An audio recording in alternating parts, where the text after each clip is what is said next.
This is why Steph Curry decided to come back. April 15th, 2026.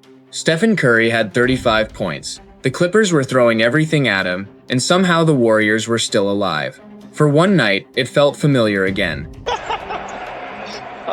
You've seen a lot throughout your career. This might be a new one. Curry bending the defense.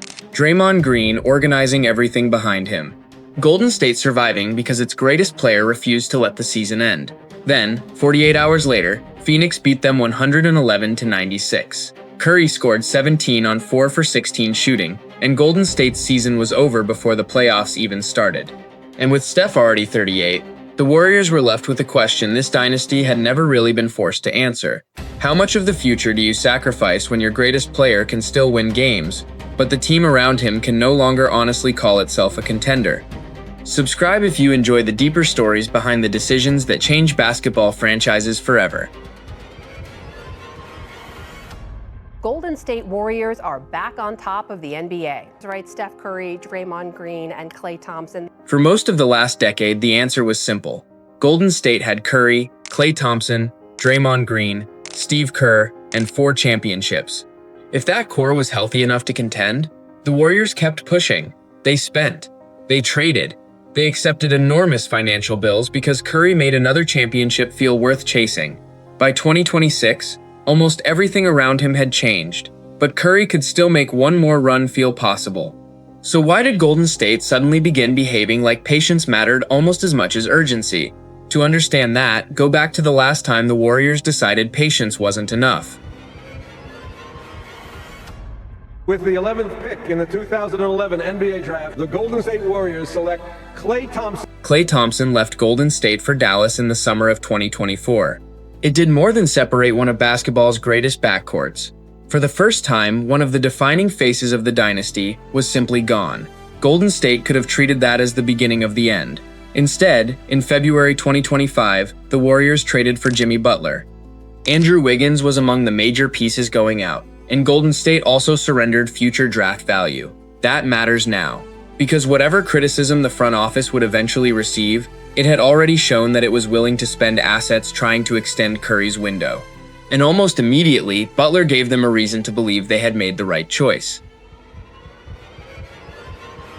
After Butler's debut, Golden State went 23-8 over the rest of the 2024-25 regular season. That wasn't nostalgia. That was winning basketball. Curry no longer had to generate everything himself. Butler could create pressure, attack mismatches, and give Golden State another player capable of taking control when possessions slowed down. The Warriors reached the playoffs. Then they eliminated the second-seeded Houston Rockets in 7 games. For the first time in a while, another serious postseason run didn't feel like wishful thinking. Then Curry strained his hamstring in Game 1 of the second round against Minnesota. The run eventually disappeared with him, but the idea survived. Golden State had seen enough to believe Curry and Butler could still form the center of a dangerous team if the roster stayed healthy. The following season was supposed to answer whether that belief was real. Instead, health became the entire story. In January 2026, Jimmy Butler tore his right ACL and was lost for the season. Then Curry missed 27 consecutive games with a knee issue, and by March, Moses Moody had suffered a torn left patellar tendon. By the end of the regular season, Curry had appeared in only 43 games. Golden State finished 37-45, but the record alone didn't explain what was happening. The Warriors went 24-19 when Curry played. Without him, they went 13-26. That didn't secretly make them a contender. It showed something more uncomfortable. At 38 years old, Curry could still change the direction of a basketball team. Golden State simply could not survive consistently when he wasn't there. So the offseason assignment seemed obvious. Find more creation. Find more reliability. Reduce the burden on Curry. And give him one more legitimate chance. If you only looked at the names Golden State ended up with, it was easy to believe they had failed. Basketball stories are often reduced to numbers, highlights, memes, or failures. But the people living through them deal with real pressure, sacrifice, and consequences. If you enjoy the complete stories behind basketball's most unforgettable moments, subscribe. Because the clue to Golden State's summer wasn't only in who they failed to acquire, it was hidden in the contracts they chose to sign. Golden State explored major possibilities. There was interest in LeBron James, but he ultimately chose Philadelphia, and Kerr later made clear that he never viewed the Warriors as a particularly realistic favorite. There were also reported discussions involving Jaylen Brown. The reported price was massive, 4 first-round picks and another swap. Golden State did not pursue that framework. That doesn't mean the Warriors rejected every opportunity that appeared. It means there was a price they were unwilling to pay simply because Curry was getting older. Then came draft night. Golden State kept the 11th pick and selected Yaxel Lendeborg. Instead of unveiling another superstar, the Warriors largely returned familiar pieces: Draymond Green, Kristaps Porzingis, Al Horford, DeAnthony Melton, Gary Payton II. At first glance, it looked like a team standing still. Then you looked at the contracts. Draymond came back for 1 year. Porzingis signed for 2, but only a small portion of his second season was guaranteed. Melton's second year came with a player option. Payton returned for 1 season. Horford was the exception, signing a fully guaranteed 2-year deal. At one point that summer, Golden State had only about $34.9 million in guaranteed salary committed for 2027-28. Not cap space. Guaranteed salary. Those are different things. But the message underneath the structure was still important.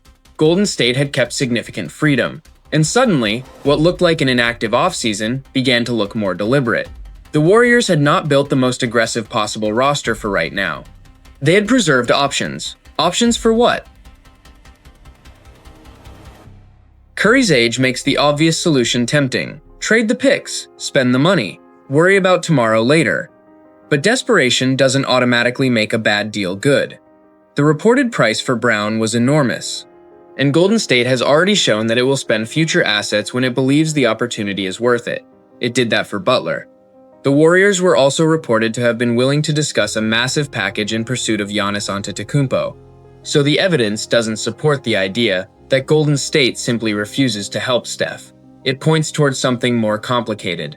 The front office has become selective about which opportunity is worth compromising the future for, and Golden State has tried balancing the present and future before. James Wiseman, Jonathan Kuminga, Moses Moody. The old idea was simple: keep contending around Curry while developing the team that would eventually come after him. That succession never became as smooth as Golden State hoped. Now the currency has changed. Instead of young lottery picks alone, the Warriors are protecting draft assets, movable contracts, and financial flexibility. Maybe that's discipline. Maybe it's the same 2 timelines mistake wearing different clothes. Because draft picks can be replaced, cap room can be recreated. Curry's remaining seasons cannot. But eventually, every contract decision comes back to the same person: Stephen Curry. He's 38, he turns 39 in March 2027. His current contract runs through the 2026-27 season, and beginning August 29th, he becomes eligible for another extension worth up to roughly 2 years and $136.7 million. August 29 is not a deadline. It's simply the first day another commitment can officially become possible, and publicly, there is no evidence Curry wants to leave. Golden State says he still wants to win and finish his career as a Warrior. Curry has indicated the same. Jimmy Butler has also said he wants to finish his career there. Steve Kerr returned. Frank Vogel joined the coaching staff. So this isn't Steph fighting against the franchise he helped build. The tension is quieter than that. Their clocks may simply be moving at different speeds. Curry's is measured in seasons. Golden State has to think in decades.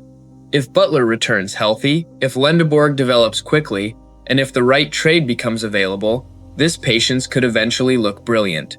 The Warriors could preserve their future and still give Curry another meaningful run. But there is another outcome. The perfect opportunity never arrives. Another season passes, and Curry becomes 1 year older. That's the cost no contract sheet can erase. Look up inside Chase Center, and the banners are still hanging above the court. Number 30 still walks onto the same floor. Draymond is still beside him. Steve Kerr is still on the sideline. From a distance, it can almost look like the dynasty never really left. But underneath it, the priorities have changed. For more than a decade, Curry made almost every major Warriors decision easier, because as long as he was still playing like Steph Curry, there was always a reason to believe another championship was possible. He can still create that feeling.